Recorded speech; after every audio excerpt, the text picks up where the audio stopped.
Hello everyone, welcome to learning with Gautam YouTube channel. तो आज की इस वीडियो में आपको बताने वाला हूँ BA part 3 history honours paper 5 के लिए इंपॉर्टेंट क्वेश्चन आंसर को, और आप लोगों को सिंपल लैंग्वेज में अपनी भाषा में आंसर को समझाएंगे ताकि आप लोगों को वीडियो के लास्ट तक में इसका आंसर भी याद हो जाए। तो आप लोग वीडियो को अच्छे से ध्यानपूर्वक और लास्ट तक जरूर देखिएगा। तो चलिए शुरू कर लेते हैं फर्स्ट क्वेश्चन से। और पहला क्वेश्चन है हमारा, मुगलों की केंद्रीय प्रशासनिक व्यवस्था की प्रमुख विशेषताओं का विवेचन करें।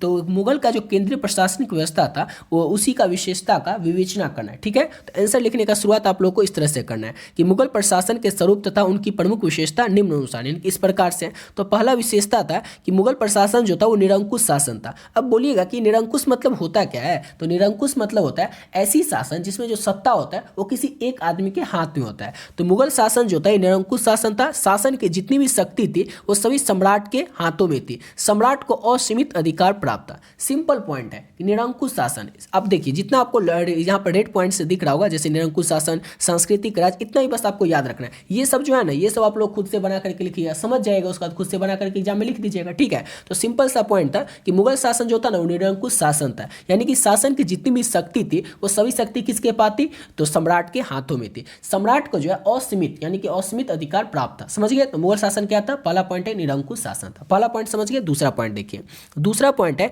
कि मुगल शासन जो था ये सांस्कृतिक राज था। अब ये सांस्कृतिक राज क्यों कहा जा रहा है मुगल राज को? तो कला, साहित्य तथा संस्कृति की दृष्टिकोण से मुगल राज जो था वो बहुत ही ज़्यादा महत्वपूर्ण था। इसमें कला के क्षेत्र में, साहित्य के क्षेत्र में, संस्कृति के क्षेत्र में मुगल काल में ना बहुत ज़्यादा उन्नति हुई। इसलिए मुगल काल को जो है सांस्कृतिक राज भी कहा जाता है। ठीक है, तो इसलिए याद रखें, इसलिए मुगल काल को सांस्कृतिक राज भी कहा जाता है। दूसरा पॉइंट भी आप लोग समझ गए कि मुगल राज को सांस्कृतिक राज क्यों कहा जाता है? क्योंकि मुगल काल के समय कला, साहित्य तथा संस्कृति की दृष्टिकोण से बहुत ज़्यादा क्या हुआ? उन्नत हुआ। इस कल के लिए मुगल जो है मुगल काल को सांस्कृतिक राज भी कहा जाता है। दो पॉइंट समझ गए। तीसरा पॉइंट देखिए, कागजी राज। अब कागजी राज कहने का तात्पर्य यह है कि मुगल राज को कागजी राज इसलिए कहा जाता है क्योंकि मुगल राज में एक कागजी राज था। वो क्यों कहा जाता है? क्योंकि इसमें कोई भी बात जो थी वो बोलकर नहीं की जाती थी। छोटी सी छोटी बात को भी लिख करके फरमान जारी किया जाता था। समझ गए ना? मुगल काल में क्या होता था? मुगल राज के समय छोटी से छोटी बातों को भी लिख करके फरमान जारी किया जाता था, इसलिए मुगल काल को कागजी राज भी कहा जाता है। तीसरा पॉइंट भी समझ गए। देखिए सिंपल लैंग्वेज में आप लोगों को समझाएगा, कोई इसमें आपको गेस पेपर वाला बड़ा बड़ा आंसर या फिर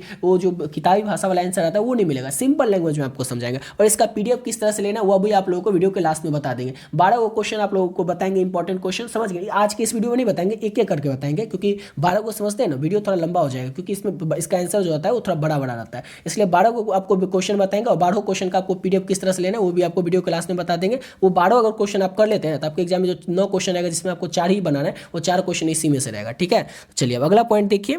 तो अगला पॉइंट है विवेकशील निरंकुशता। इसका मतलब क्या होता है कि मुगल सम्राट जो थे वो निरंकुश थे, मतलब परंतु विवेकशील और बुद्धिमान शासक थे। वो सदा अपनी प्रजा के हितों का ध्यान रखते थे। मुगल सम्राट जो थे वो निरंकुश थे, यानी कि राजा वही बनेंगे, उनका जो बेटा होगा वही राजा बनेगा, लेकिन फिर भी वो विवेकशील और बुद्धिमान थे। वो क्या करते थे? अपनी प्रजा का, अपनी जो उसके प्रजा थे, जो शासक रहते थे उस समय, जो भी जैसे बाबर हुआ, उसका तो हुमायूं हुआ, अकबर हुए, तो ये अपनी प्रजा के हितों का सदा ध्यान रखते थे। सिर्फ एक दो ही मुगल शासक में ऐसे हुए थे, जैसे औरंगजेब हो गया था, वो थोड़ा कट्टर मुसलमानी हो गया था। जैसे अकबर को देखिए, अकबर जो था वो भी हिंदू मुसलमान सबको एक समान समझता था। उसने जजिया कर को समाप्त किया था, हिंदुओं के लिए बहुत सारे काम किए थे। ठीक है, तो जैसे मुगल जितने भी सम्राट हुए निरंकुश तो थे, लेकिन वो विवेकशील और बुद्धिमान भी थे। वो सदा अपनी प्रजा का हितों का ध्यान रखते थे। समझ गए? चौथा पॉइंट।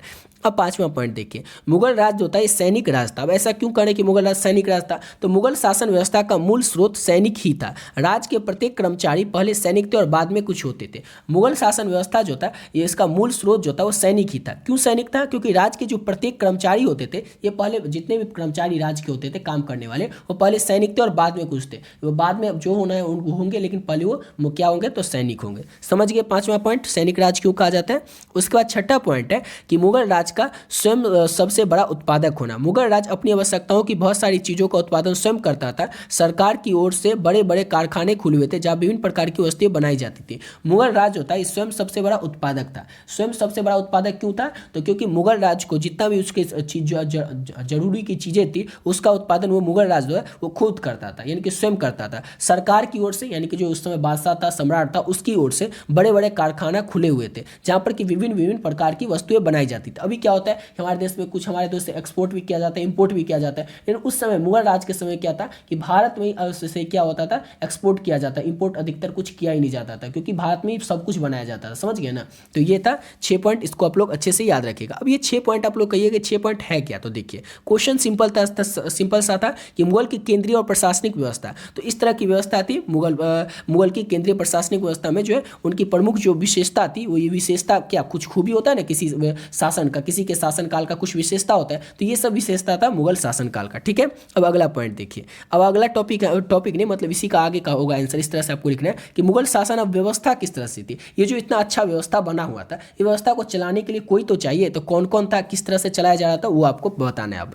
तो केंद्रीय शासन, मुगल शासन में सम्राट असीम शक्ति से संपन्न माना जाता था। ये तो ऊपर ही देख लेते कि मुगल शासक जो थे वो उनके पास असीम शक्ति थी, शासन को की सभी शक्तियां सम्राट के पास होती थी। सम्राट की आज्ञा का पालन न करने पर दोषी व्यक्ति को कठोर दंड दिया जाता था। सम्राट के पास असीम शक्ति होती थी, अब सम्राट की जो आज्ञा का अवहेलना करेगा उसको क्या होता था, कठोर दंड दिया जाता था, समझ गए। सम्राट की आज्ञा का न पालन करने पर दोषी व्यक्ति को कठोर दंड दिया जाता था।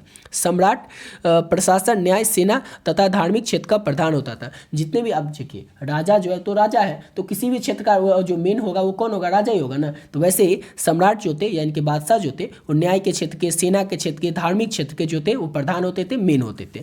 सम्राट की सहायता के लिए मंत्री परिषद की स्थापना की गई थी, जिसमें सम्राट मंत्रियों की नियुक्ति करते थे। अब सम्राट की सहायता के लिए जैसे अगर प्रधानमंत्री है तो प्रधानमंत्री के अंडर में बहुत सारे मंत्री होते हैं, जैसे होते हैं रेलवे मिनिस्टर होते हैं, सड़क परिवहन मंत्री होते हैं, वित्त मंत्री होते हैं। वैसे ही उस समय भी इस तरह के मंत्री थे, जैसे कि टोटल वित्त मंत्री थे अकबर के दरबार में। इसी तरह से सम्राट की सहायता के लिए मंत्री परिषद की स्थापना की गई थी, जिसमें सम्राट मंत्रियों की क्या करते थे, नियुक्ति करते थे। अब देखिए केंद्रीय शासन में निम्नलिखित मंत्री प्रमुख थे। बताना था ना कि केंद्रीय शासन की प्रमुखता क्या थी, विशेषता क्या थी। तो देखिए केंद्रीय शासन के निम्नलिखित मंत्री थे, मंत्री कौन कौन थे तो वो देख लिए। पहला होता था प्रधानमंत्री। अब सम्राट के बाद सबसे ऊंचा पद प्रधानमंत्री का होता था। अब किसी भी राज्य का सबसे ऊंचा पोस्ट जो होता है वो किसका होता है, तो प्रधानमंत्री का होता है। लेकिन उस समय में सम्राट के बाद का जो सबसे ऊंचा पोस्ट होता था, पद होता था, वो प्रधानमंत्री का होता था, जिसे वकील भी कहा जाता था। प्रधानमंत्री बादशाह के प्रतिनिधि के रूप में काम करता था। अब ये जो प्रधानमंत्री होता था, ये बादशाह उस समय के जो भी सम्राट होते थे उनके प्रतिनिधि के रूप में काम करता था प्रधानमंत्री। प्रधानमंत्री जो होता था ये सभी विभागों की देखभाल करता था। यानी कि देखिए सबसे ऊपर कौन है, ये बादशाह हो गया, उसके बाद ये प्रधानमंत्री, फिर उसके बाद कोई, फिर उसके बाद कोई, यानी कि सबसे ऊपर था राजा, राजा के बाद प्रधानमंत्री, फिर उसके बाद इस तरह से आगे बढ़ते जाता है, ठीक है। जो सबसे ऊपर सम्राट के नीचे कौन होते थे, तो प्रधानमंत्री होते थे। यानी कि सम्राट के बाद सेकंड कोई इंपॉर्टेंट आदमी होगा राज्य का, वो कौन होगा, प्रधानमंत्री। वो यानी कि जितने भी काम होते थे उन्हीं के अंडर में होता था, प्रधानमंत्री के अंडर में। प्रधानमंत्री सभी विभागों की देखभाल भी क्या करता था, प्रांतीय सरकार भी सीधे उसके नियंत्रण में काम करते थे। जितने भी प्रांत के सरकार थे वो सब उनके प्रधानमंत्री के नियंत्रण में ही काम करते थे। प्रधानमंत्री से ऊपर एक ही आदमी हो सकता था, और कौन, तो बादशाह यानी कि सम्राट। अनेक कर्मचारी की नियुक्ति भी कौन करते थे, तो प्रधानमंत्री करते थे, या फिर प्रधानमंत्री की राय से ही अनेक कर्मचारियों की नियुक्ति की जाती थी। तो समझ गए कि राज्य का सबसे ऊंचा पोस्ट कौन सा होता था, काम। वैसे तो सबसे ऊंचा पोस्ट पर कौन थे, तो होते थे सम्राट, लेकिन सम्राट के बाद जो कोई काम करने में सबसे ऊंचा पोस्ट पर कौन थे, तो प्रधानमंत्री थे। समझ गए। दूसरा आपको देखिए, अब दूसरा कौन है, दीवान। वकील या प्रधानमंत्री के बाद दीवान का पद होता था। अब देखिए जैसे पहला पोस्ट हो गया राजा का, दूसरा हो गया प्रधानमंत्री का, और तीसरा पोस्ट होता था दीवान का। वकील या प्रधानमंत्री के बाद दीवान का पद होता था, जिसे वजीर के नाम से भी जाना जाता था। यह राजकोष विभाग का अध्यक्ष के रूप में आमदनी और खर्च का हिसाब रखता था। जैसा भी होता है ना वित्त मंत्री, वैसे जैसे होता है अभी प्रधानमंत्री, फिर होता है क्या होता है, गृह मंत्री। इस तरह से होता था उस समय, पहले राजा, फिर उसके बाद प्रधानमंत्री, फिर उसके बाद होता था दीवान। अब ये जो दीवान होते थे, ये वकील और प्रधानमंत्री के बाद देख ही लिए कि सबसे बड़ा पोस्ट होता था, यानी कि वकील और प्रधानमंत्री के बाद जो सबसे बड़ा पोस्ट होता था वो दीवान का ही पोस्ट होता था। दीवान का काम क्या था, तो जो आय कितना हुआ, आमदनी कितना हुआ, खर्च कितना हुआ, व्यय कितना हुआ, इस सब का हिसाब रखना दीवान का काम होता था। समझ गए। अब अगला है मीर बख्शी। अब मीर बख्शी जो होता था ये सैन्य विभाग का अध्यक्ष मीर बख्शी कहलाता था। ऑब्जेक्टिव क्वेश्चन में पूछा जाएगा कि सैन्य विभाग का अध्यक्ष क्या कहलाता था, तो सैन्य विभाग का जो अध्यक्ष है वो मीर बख्शी कहलाता था। सैनिक की भर्ती, उनके शस्त्रों की निरीक्षण तथा मनसबदारों की सूची सम्राट को पेश करना, युद्ध की सलाह देना इत्यादि खर्च कार्य जो है मीर बख्शी करते थे। अभी क्या होता है, हमारे जैसे होते हैं रक्षा मंत्री, वैसे समझ लीजिए उस समय होता था मीर बख्शी। समझ गए। जैसे अभी रक्षा मंत्री होता है जो कि सैनिक से रिलेटेड जितने प्रॉब्लम होते हैं उनको सब कौन करते, तो रक्षा मंत्री करते। वैसे उस समय में सैनिक से रिलेटेड जो भी प्रॉब्लम होता था, जैसे कि सैनिकों की भर्ती करवाना, सैनिक के शस्त्र की उपलब्धि कराना, ये सब काम किसका था, तो मीर बख्शी का था। तो आप लोग याद रखिएगा मीर बख्शी का क्या काम हो गया, तो मीर बख्शी का काम हो गया वही काम जो कि रक्षा मंत्री का होता है अभी के समय में, समझ गए। उसके बाद अगला पोस्ट था खानसामा का। अब ये खानसामा क्या करता था, तो ये घरेलू विभाग का प्रधान होता था। इसका कार्य शाही भोजनालयों तथा राजमहल की अन्य आवश्यकताओं का प्रबंध करना था। शाही इमारतों, बागों, सड़कों, कारखानों के कार्य आदि इसी के अधीन थे। खानसामा जो होता था इसका काम क्या था कि घरेलू विभाग का ये प्रधान होता था। घरेलू घर का जो विभाग था उसका ये प्रधान था, मेन था। इसका काम था शाही भोजनालय, राजमहल की जो अन्य आवश्यकताएं हैं उसका प्रबंध करना, शाही इमारतें जितने हैं, बाग हैं, सड़क है, कारखाना है, इन सभी के कार्य यानी जो भी इस सब कार्य को देखभाल करना, ये सब काम किसका था, तो खानसामा का काम था। बादशाह को मिलने वाली भेंटों का लेखा जोखा रखना, बादशाह के अभियानों के समय उनके साथ जाकर वहाँ तंबू और भोजन की आदि की व्यवस्था करना, कारखानों का प्रबंध करना, कारीगरों की नियुक्ति करना, उसकी वेतन में वृद्धि, ये सब उसका पूरा अधिकार था। देखिए सिंपल सा है कि खानसामा का काम क्या था, तो खानसामा का काम था भोजन बनाना। अब भोजन बनाने में जो उसकी सहायता करने वाले लोग हो उसकी भर्ती करना हो, या फिर अगर राजा कहीं सम्राट कहीं युद्ध पर गए हों तो वहाँ पर जाकर के उनकी खाना का देखना कि सम्राट क्या खाएंगे, या फिर सम्राट को जो कुछ भेंट में मिलेगा, कुछ कहीं पर सम्राट किसी और के यहाँ जाते थे आते थे तो कुछ भेंट में सामान मिलता, कुछ सामान मिलता था, उस सामान की लेखा जोखा रखना, ये सब काम किसका था, तो ये सब काम जो है खानसामा का था। समझिए खानसामा के बारे में। अब अगला पोस्ट था मीर आतिश का। अब ये मीर आतिश क्या करता था, तो ये तोप खानों के विभाग का अध्यक्ष होता था। तोप खानों का जो विभाग का अध्यक्ष होता था वही मीर आतिश कहलाता था। तोप खानों की रक्षा का पूर्ण उत्तरदायित्व जो था वो किसके पास था, तो मीर आतिश के पास था। समझ गए, तो ये मीर आतिश क्या करता था, तो तोप खानों के विभाग का अध्यक्ष होता था। अब अगला पोस्ट था सद ए सुदूर का। अब पूछेगा ये सद ए सुदूर क्या होता है, ये सब तो उतना समझ गए। तो सद ए सुदूर के पास जो है दान विभाग, न्याय विभाग तथा शिक्षा विभाग होते थे। हर एक के पास कोई ना कोई विभाग होता है ना, वैसे ही सद ए सुदूर के पास जो है न्याय विभाग, उसके बाद शिक्षा विभाग, उसके बाद दान का जो विभाग होता है, दान कितना करना, ये सब विभाग का अध्यक्ष जो है वो कौन था, तो सद ए सुदूर था। बादशाह, शहजादों एवं राज परिवार के अन्य व्यक्तियों के द्वारा दिए जाने वाले दान का प्रबंध सद ए सुदूर किया करते थे। धार्मिक विषयों में बादशाह को परामर्श देने का कार्य भी यही किया करते थे। न्यायिक मामलों में प्रधान काजी के कार्य करते थे। धार्मिक व कल्याणकारी उद्देश्यों की पूर्ति उद्देश्यों के लिए भूमि दान के संबंध में उससे असीमित अधिकार प्राप्त था। देखिए सिंपल सा है, सद ए सुदूर। सद ए सुदूर के पास जो है क्या क्या काम था, तो ये न्याय विभाग का, दान विभाग का और जो है शिक्षा विभाग का मेन था। अब शिक्षा के बारे से रिलेटेड कोई प्रॉब्लम होगा राज्य में, या फिर कोई धार्मिक कोई सजेशन देना होगा सम्राट को, ठीक है, तो ये सब काम किसका था, सजेशन मतलब परामर्श देना होगा सम्राट को, बादशाह को कुछ परामर्श देना होगा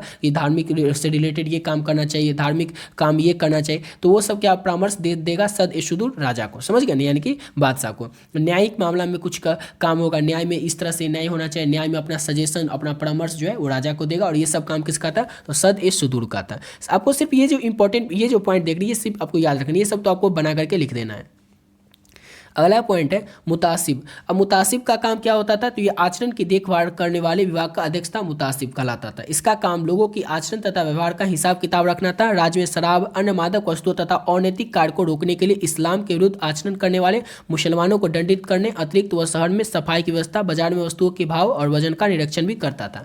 अब देखिए मुतासिब का काम क्या होता था कि वो जितना भी आचरण मतलब क्या होता है, किसी का आचरण, जैसे आप कोई गलत काम कर रहा है उसको रोकने का जिम्मेदारी किसके पास था, तो इसके पास था। जैसे कोई अनैतिक रूप से कोई काम कर रहा है, शराब बेच रहा है, कुछ मादक वस्तु बेच रहा है, या फिर बाजार में कोई सामान में कुछ हेर फेर कर रहा है, कुछ कम ज़्यादा तौल कर रहा है, तौल भाव कर रहा है, या फिर बाजार में कहीं पर सफाई नहीं है, तो ये सब काम किसका था, ये सब देखभाल करने का काम जो था ये मुतासिब का काम था। ठीक है ना, ये लोगों के आचरण का हिसाब रखता था। आचरण मतलब आप समझ सकते हैं कि कोई अच्छे से नहीं रह रहा है तो उसका इसके अंदर वो काम आएगा कि क्यों नहीं वो अच्छे से रह रहा है, क्यों अच्छे मतलब कि वो क्यों खराब काम कर रहा है, समझ गए ना। तो वही ये सब काम किसके अंदर था, तो मुतासिब के अंदर ये सब काम था। समझ गए।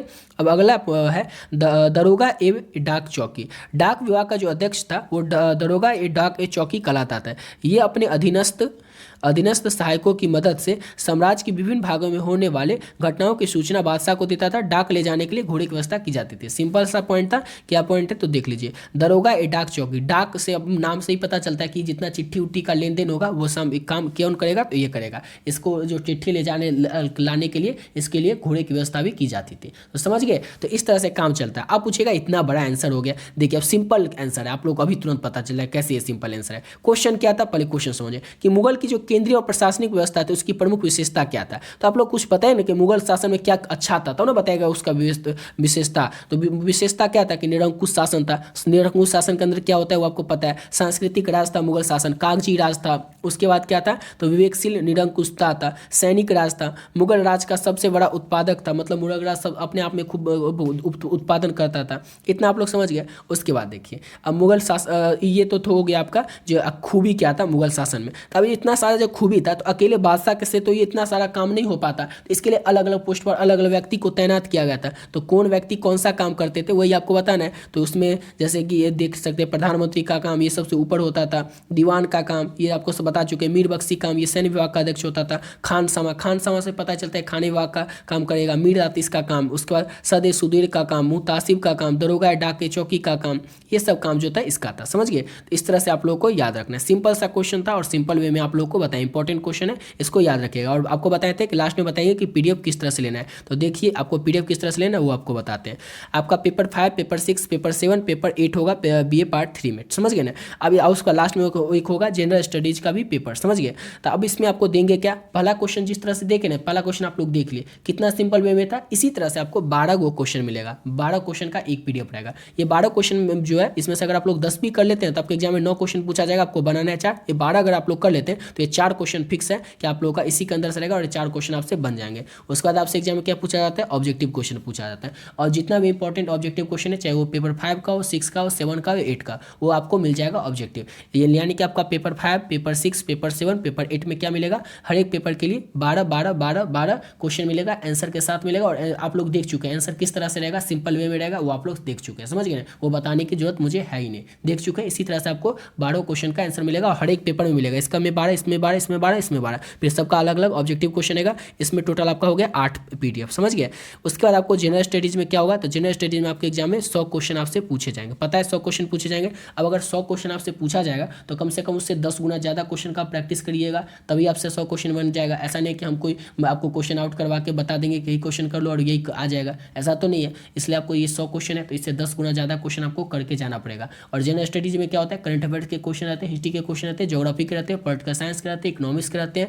उसके बाद आपके जैसे इंटरनेशनल रिलेशन के 2-4 क्वेश्चन रहते हैं। उसके बाद आपके रहते हैं जैसे मुद्रा हो गया, किस देश की कौन सी मुद्रा, इससे भी संबंधित क्वेश्चन रहते हैं। तो ये सब क्वेश्चन रहता है। तो अलग अलग पॉइंट से क्या क्या क्वेश्चन इंपॉर्टेंट है सब इस पीडीएफ में ऐड करें। टोटल आपको 1000 क्वेश्चन मिलेगा। अगर आप लोग इस 1000 को क्वेश्चन को कर लेते हैं तो आपसे एग्जाम में एक भी क्वेश्चन छूटने वाला नहीं है। यानी कि आपको टोटल 9 पीडीएफ मिलेगा। कैसे 9 पीडीएफ मिलेगा, तो इसमें 2 रहेगा, इसमें 2 पीडीएफ रहेगा, एक में ऑब्जेक्टिव, एक में सब्जेक्टिव, एक में ऑब्जेक्टिव, एक में सब्जेक्टिव। इस तरह से 9 पीडीएफ मिलेगा। अब ये 9 पीडीएफ आपको लेना किस तरह से, तो देखिए पीडीएफ का प्राइस है ओनली 25 रुपीज़। ऐसा नहीं कि एक पीडीएफ का प्राइस आपको 25 रुपये 25 रुपये 25 रुपये, इस तरह से नहीं है। ये जो जितना आप लोग पीडीएफ देख रहे हैं, जैसे आप लोग को 9 पीडीएफ का जो प्राइस है वो ओनली 25 रुपीज़, यानी कि ओनली 25 रुपये है। समझ गए। अब इसको लेना किस तरह से इस पीडीएफ को, तो ये देखिए नंबर है 7903820899। इस नंबर को जैसे आप लोग फोन पे, गूगल पे या पेटीएम में डालिएगा, नाम आ जाएगा गौतम कुमार। उसमें आपको क्या करना है, 25 रुपये डाल देना। उसका स्क्रीनशॉट ले करके आप लोग को इसी नंबर के व्हाट्सएप पे भेज देना। व्हाट्सएप पर जैसे आप लोग स्क्रीनशॉट भेजिएगा, 25 रुपये पे करके नीचे में लिख दीजिएगा। और कॉल नहीं कीजिएगा इस नंबर पर, प्लीज़ आप लोग कॉल नहीं कीजिएगा, सिर्फ पे करके स्क्रीनशॉट भेज दीजिएगा व्हाट्सएप पर और नीचे में लिख दीजिएगा हिस्ट्री ऑनर्स पार्ट 3। और ये जो 9 पीडीएफ है, 9 पीडीएफ आप लोगों को मिल जाएगा। और इस पीडीएफ को पढ़ करके आप लोग बहुत ही कम समय और बहुत ही बढ़िया तरीके से अपने एग्जाम के प्रिपरेशन कर सकते हैं। और देखिए ना अभी आप लोग किस तरह से सिंपल वे में आप लोगों को बताएं, इसी तरह से सिंपल वे में आप लोग को हर एक क्वेश्चन का पीडीएफ में आंसर मिल जाएगा। ठीक है। आशा करता हूँ आप लोग को वीडियो अच्छा लगा होगा। मिलते हैं नेक्स्ट वीडियो में नए वीडियो के साथ।